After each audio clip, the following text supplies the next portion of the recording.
Posters were big in the 70s, and Farrah was pinned on every boy's wall. Bro, even the look back in the 70s, like Farrah Fawcett today probably wouldn't be as liked. I feel like now what's more in is a more, you know, enhanced, not natural. 1977, the death of Elvis Presley shocked the world.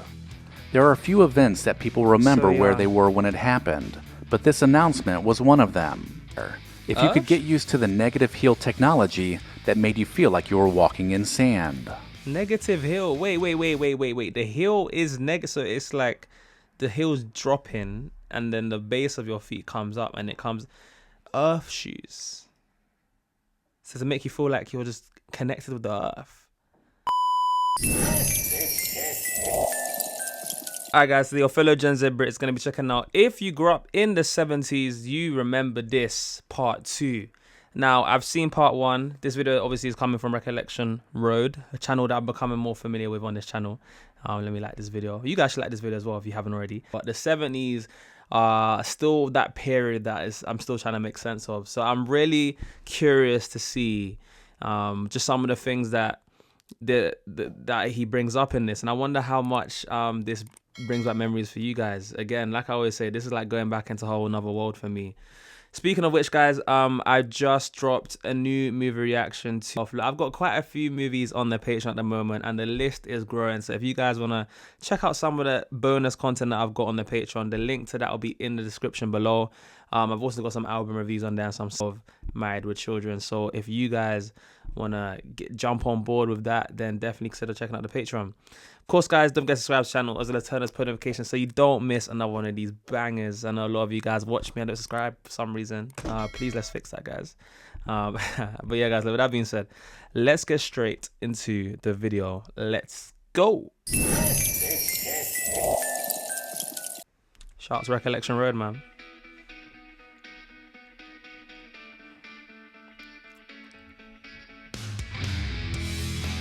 If you grew up in the 70s, you remember this. Let's see. The 1970s had so much going on.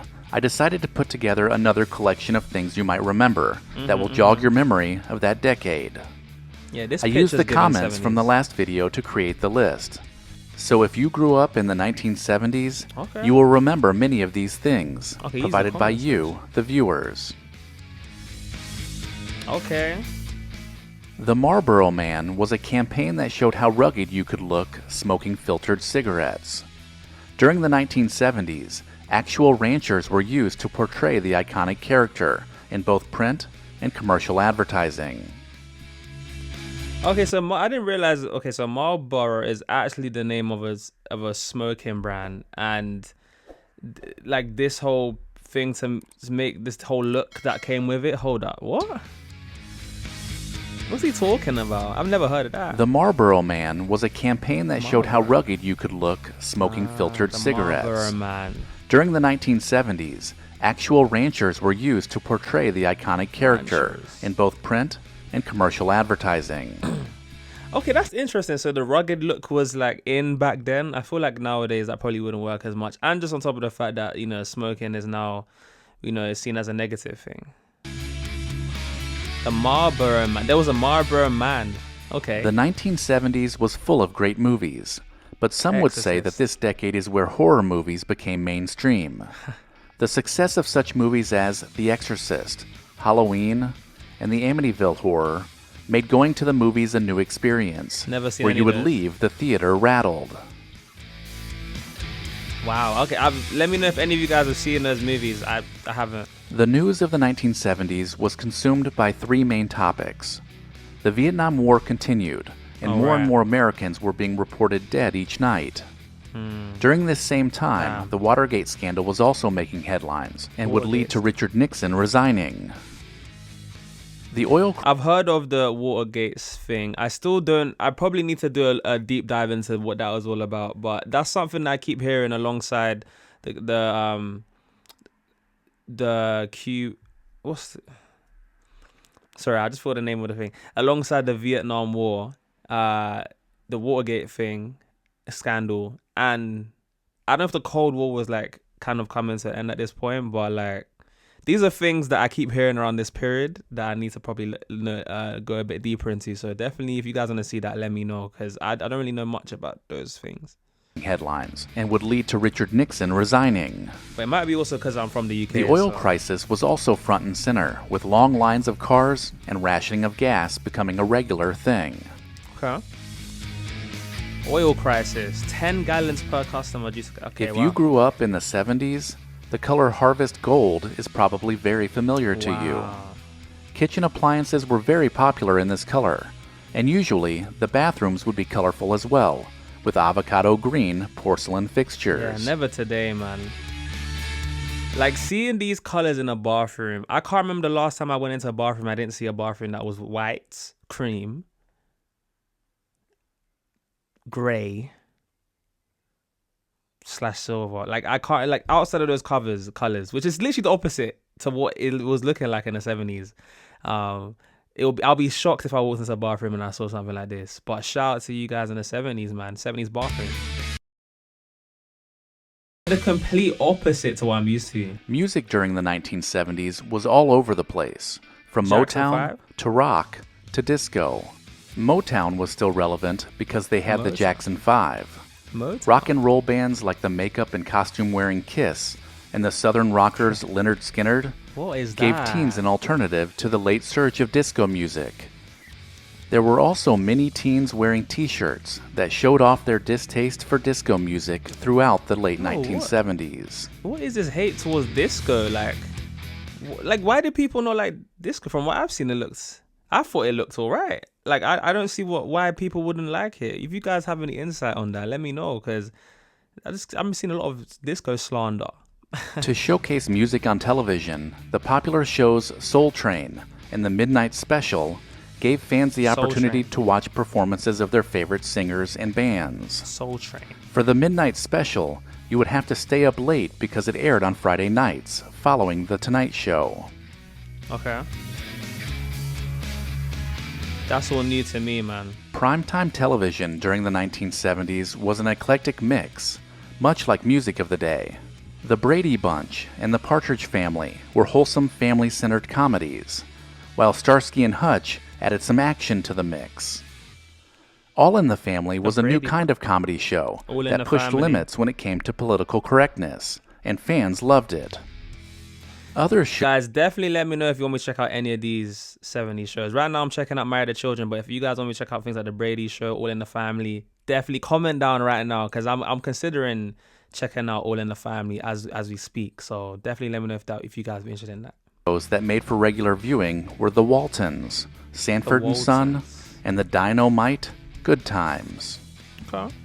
I never heard of those either. Same if you want to see me check Evel out. Knievel seemingly was every boy's idol during this period. Everyone was trying to recreate jumps and playing with toys that were branded with the Evel Knievel name. The popular stuntman was exciting to watch, whether he cleared a jump or crash landed. That's it. It was common in the 1970s to Evel see a Knievel. large-handled comb hanging out of the back pocket of a pair of jeans. The fashion statement let everyone know you prioritized hair care. That was For older men, leisure suits were a great way to make a statement. They were classic, but also casual.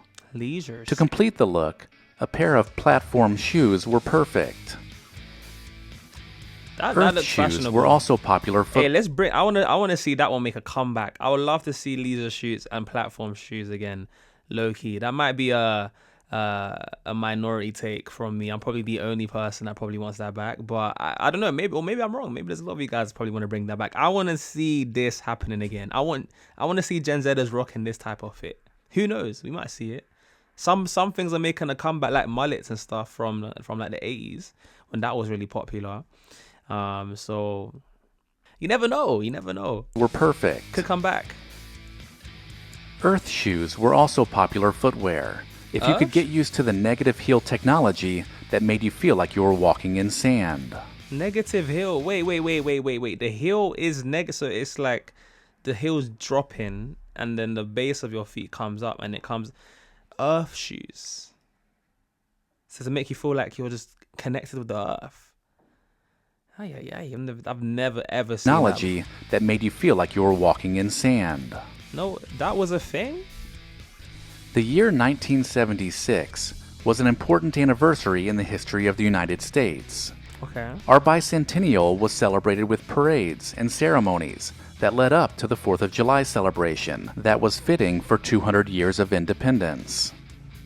Okay, wow. Patriotism was at an all-time high, with everyone getting in on wearing their red, white, and blue. Wow. Seems like it's not as much these days, patriotism. If you were a kid during the early 1970s, there is no doubt you collected wacky packages. Wacky packages? These novelty trading cards produced by Topps featured parodies of consumer products that made kids crack up. Okay, that looks interesting. That looks like fun. Waterbeds were also a trendy way to sleep during the 70s. These wavy beds peaked in the 1970s, and they were all the rage. It seemed like everyone wanted one. I would love to know what that waterbed experience In 1977, the death of Elvis Presley shocked the world. There are a few events that people remember where they were when it happened, but this announcement was one of them. The funeral that followed was attended by 75,000 fans, lining the streets as the procession made its way by. 75,000. It was also televised 2 days later. Yeah, man, that must have been a big shock. 75,000 turned up for that. I mean, Elvis Presley, he's a big name, man. So much success, especially in the 70s, 60s, from what I've seen, at least. It was also televised 2 days later. 60s, even 50s probably. During the 1970s, there were some things that every kid had or wanted. Skateboards became the newest way to cruise down the street and show off with your friends. Skateboards. While hanging out in your bedroom, you might have turned on a lava lamp to set the mood, and then grabbed your favorite toy, a Stretch Armstrong, to see how far you could pull his arms before they returned to normal. I've never. You may have also relaxed on your bed to read the newest issue of Mad Magazine. Like wacky packages, Mad Magazine made fun of everything, and it was great for a laugh. That's nice. If you were in the mood for something more serious, you may have picked up a Dynamite magazine to see what your favorite celebrity was up to. Oh, okay. So that's basically like what's the social media that we get today, man. You might as well, like, we could just go on the latest news drama like channel. You know, we can find out what Kim the Kardashians are doing. You know what I'm saying? What's going on in Hollywood or something like that. You know, the latest couple drama. That is so interesting, man. So Dynamite magazine was basically that before social media. Before the internet. If you were in the mood for something more serious, like you may have picked up a Dynamite magazine to see what your favorite celebrity was up to. Yeah, man, let me know if this is bringing back any memories for you guys. Farrah Fawcett was the 1970s in a nutshell. Every girl wanted to look like her with her feathered hair, and every boy fantasized about her. Posters were big in the 70s, and Farrah was pinned on every boy's wall. Popular pinups for girls were either Sean Cassidy... Wait, boys would actually say, okay, I watched a movie, even in Fast Life of Ridgemont High, however you say it. One of the characters had, a guy called Jeff, had pictures on his wall. And if one of them was Farrah Fawcett, I would not be surprised. But I think it was just some Playgirl models or whatever you call those things, plastered up on the wall. And I'm thinking, were people really just putting up pictures of girls on the wall and just having a lot of these things? Because, like, surely if your parents saw that, that's just the situation. I don't know, because I've been seeing it quite, like, when he's saying posted up on the wall, like, if I had a picture posted up on the wall of a girl, my parents saw that, that's crazy. But obviously, that's me looking at it from today's lens. So if any of you guys want to share some information for me, I'll be very much appreciated. Because the whole pin on the wall thing, like posters on the wall, is just interesting to me. Every girl wanted to look like her with her feathered hair, and every boy fantasized about her. She does have nice hair. Posters were big in the 70s, and Farrah was pinned on every boy's wall. Bro, even the look back in the 70s, like this Farrah Fawcett girl is someone that would be considered like that, the it girl of the 70s. I feel like the it girl of today is so different. It's so different. Like probably like Farrah Fawcett today probably wouldn't be as liked by a lot of the younger generation. I feel like now what's more in is a more, you know, enhanced look, kind of not natural. Basically, that to put it in a nutshell, that's what it is now. And someone like, I guess I'm assuming she was more natural. The natural look back then seemed to really be in, not like how it is now. Like that's just also something I'm realizing. Looked like her with her feathered hair, and every boy fantasized about her. Posters were big in the 70s, and Farrah was pinned on every boy's wall. That's very interesting. Popular pinups for girls were either Sean Cassidy or Leif Garrett. Girls doing it too. Yeah, this pinning up on the wall stuff, that's just different. To finish out the list, the movie Smokey and the Bandit was an action-packed thrill ride that took everyone along for the ride. Smokey and the Bandit. The film was fun to watch and made everyone not only want a Pontiac Trans Am, but also a CB radio. The movie popularized the use of CB radios, so much so that they began appearing in many teenagers' cars as a way to communicate with friends and also strangers. You're joking? Really? Wow, okay. That's interesting. If you enjoyed this video, check out the description for links that help support. Wow, I love that, man. Hey, shout out to Recollection Road for putting this compilation together, and shout out to you guys for, I guess, also for the people that put stuff to He Should Add to part 2. Growing up in the 70s was heaven. We were blessed to be a child in the 70s. Freedom, but a solid home education. Not so much indoctrination. Okay, look, that's okay. This has actually been really interesting to me because in the 70s, so much was just different. Again, with like 99% of the things that he mentioned in this video, I've never seen or heard of before for the first time. So I'll be very curious to see how much that has brought back memories for you guys. Let me know how true you thought this was. Again, I'm still, something that just made me curious now is just like how much movies / just any celebrity or like a movie or like a popular song really influenced the culture in the 70s and 80s. Like what he was saying about the walkie-talkie. What are you saying about that? The girl, the Farrah Fawcett girl, how every girl wants to be her, and the guys like put pins up on the walls and stuff. Like it's just interesting to see how much that, you know, these things influence what people are interested in. Because if you look at how things are now today, and you parallel that with the media that we're seeing now from movies on social media. You can see the correlation. It's like what people see as popular really like trickles and changes and affects how people now view things that are like they're attracted to, or like how they dress, what they want to indulge in. I mean, I guess that's the whole point of media marketing, because there's definitely an influence that goes on in that. But it just makes me think about how much I've even been influenced by the media around me to be interested in the things that I'm interested in. Because when I look back at the 70s, it's just so different, and it makes me go, wow, okay. You see the impact a bit more of social media or like the media. I'll be very curious to see what you guys think about that, because yeah, the media really does be influencing people's like tastes. But yeah, guys, that's my reaction to that. If you made this point, comment on Purple Hearts. I know who my real ones are who made this point. Or hashtag flex up for those of you guys to this day that are still struggling with emojis. Shout out to you guys, man, that are still struggling. It's okay, you know, there's nothing wrong with that. You know, times are changing, and it's hard to find the emojis. It's okay. Guys, of course, if you guys want to see more videos like this, I have a playlist linked at the end of the video. Don't forget to like the video before you're out, guys. And I've been your boy JayFlex. You guys have watched this far, been absolutely wonderful. And I'll see you guys in the next one. Peace.